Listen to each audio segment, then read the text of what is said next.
International Affair with Boss Lady. This is the Woman on Top segment with my girl Nyemiah Supreme. Welcome, Nyemiah. Thank you.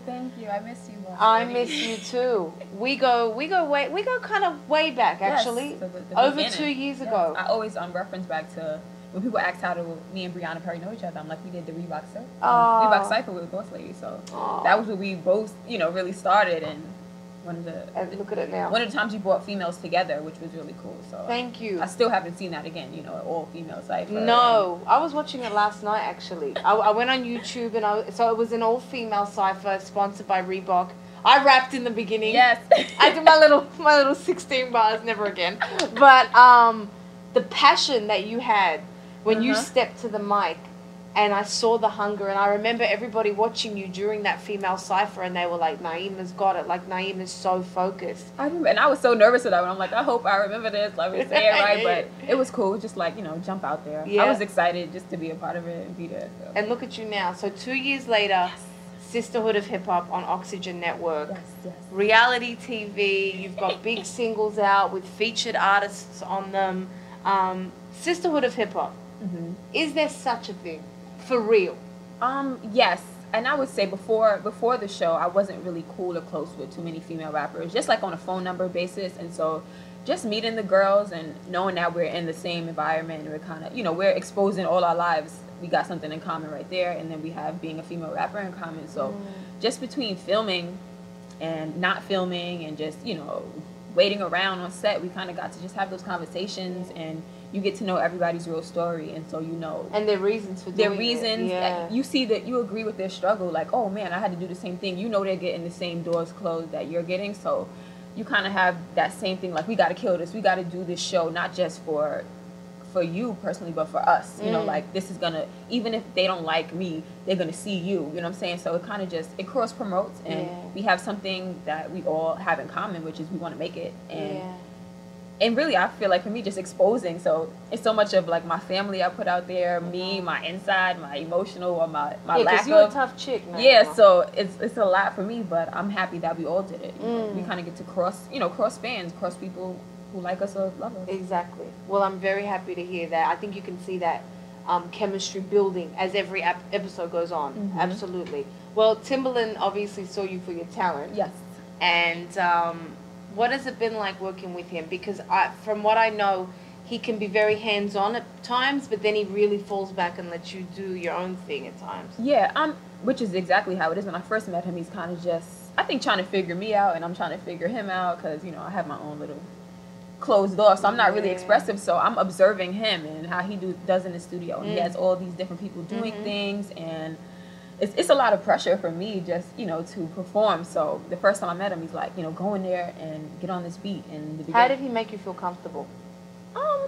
I guess after I laid my verse down, he just was like, that was good. And so it was kind of like the pressure was off, like, am I going to get thrown out after I do this verse? Is he going to kick me out?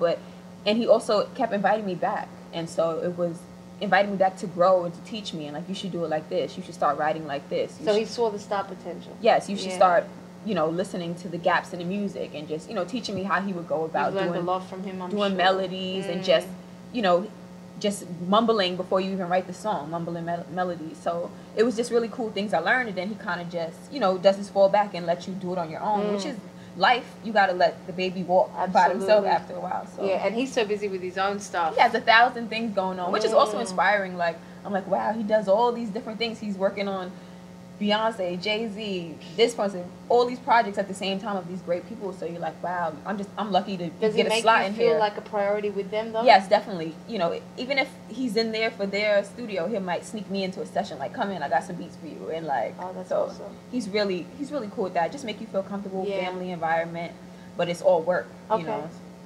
I wanted to ask you about the art of rap. What is your writing process? Because I feel like when it comes to women, all female rappers ever get asked about is being a female rapper, or like you say in the show, going on dates with someone like Mac Wild, or they don't respect females as lyricists and MCs. And like you said, before the looks and the beauty came in, that's why you're here. That's that's your dream. How do you write? Like, how do you put a song together? For me, it really depends on what I want to talk about that day, or because I like to cover all bases. So, because I feel like if I rap about one thing, then somebody's gonna attack and say I don't say the other thing. So, I mean, pure in my heart, I started off my first song or my first video was Real Talk 101, and it was about a guy who lied to me, and so I kind of just was writing how I felt inside and just piecing it like, you know, why would you do this? I didn't ask for this to be done to me, and that's just something that I just felt in my heart. So sometimes it really comes from the heart, and that's one of people's favorite songs, my first song. So it's ironic to me, like 3 years later, that people who just find out like this is the best song, and I'm like, this is like vintage Nyemiah Supreme. Do you get writing blocks at times? Sometimes, or I just don't know what to talk about, you know. So I can write it, and it'll just be like a bunch of words rhyming together, but it won't have any substance. Do you write every day? I try. Sometimes I don't, just so I can build up. So I do a lot of other stuff, like I might go to a museum or just watch movies, TV series, just to fill my head with some new words and new experiences, other people's experiences. Yeah. So I try to do things, puzzles, you know, just stuff to spark the creativity in my brain to have something else to talk about. How about your actual voice? Did it take you a while to get comfortable with your voice? I hated the way my voice sounds. Until like recently, I hate the way my voice sounds. I just now got comfortable with it. And I also think it might have got stronger, you know, from just even rapping and recording. I have like kind of a singing voice now to where my vocal cords are stronger. So, but for so long, I hated my voice. Like when someone plays my music, I would be like, stop, like turn it off. Like I could not take it, but I love it now. Wow. You know, I feel like I'm telling you, through this whole process of the show has kind of broken a lot of ice of me just being like scared. And, you know, there's so much critique and rip you apart when you put yourself out there, and the process of opening up Nyemiah Supreme really has like made me able to love my... Has it made you finally face yourself in a way? Face myself, love my music, love the things that I'm doing. And I kind of felt like for so long I was afraid of it. You know, I didn't want to hear the feedback or the, you know, the opinion of it. And now I'm kind of like, F it. Like, I don't care. You know, I like what I do. I like how I sound. Yeah. What drives Nyemiah to succeed? Because you have a drive in you that I saw from the beginning where, like you said, you may not have said a lot, but to me, I could just read it in you that you were studying everything. And like, what drives you to win? I guess I feel like I have no choice. I feel like anyone can win. It's like a race. So you have to know that you can win. I know I can win. I know that it takes a lot of time. And I think some people think it's so instant. Like, I want to rap today, I'm on. You know, it's like, I know that that's not the case. It takes a lot of years of work that I'm willing to put in.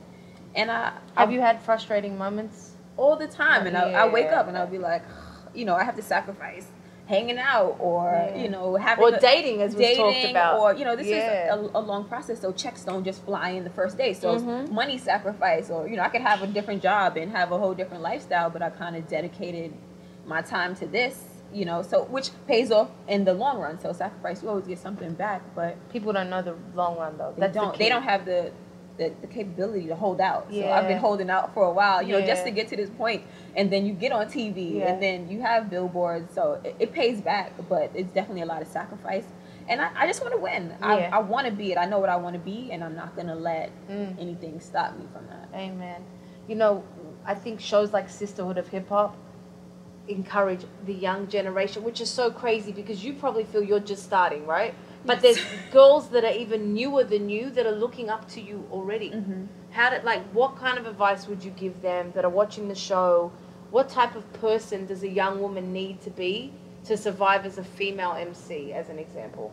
To survive definitely is a great word. I really say headstrong, know yourself, don't be afraid to say no to people, don't take no for an answer. Also, you know, I don't know, it's a lot of things. It's manipulation. There's a lot of things that can happen, and you just have to have your eyes so wide open and mess up. You know, you're gonna mess up. And I was gonna say you gotta learn from it. You gotta F up and then be like, okay, I'm not gonna go back again after you mess up. So I think so many people mess up and be like, forget it. I can't take the pain of maybe publicly embarrassing yourself or doing anything. So I've had things. I've gone to freestyle and I messed up, and I didn't let that be like, forget it. I'm done. You know what I'm saying? So just. Don't take no. Don't let mess ups and failures stop you. You have to keep going and keep going. It's all lessons. Well, I think what the show is doing for young women is incredible.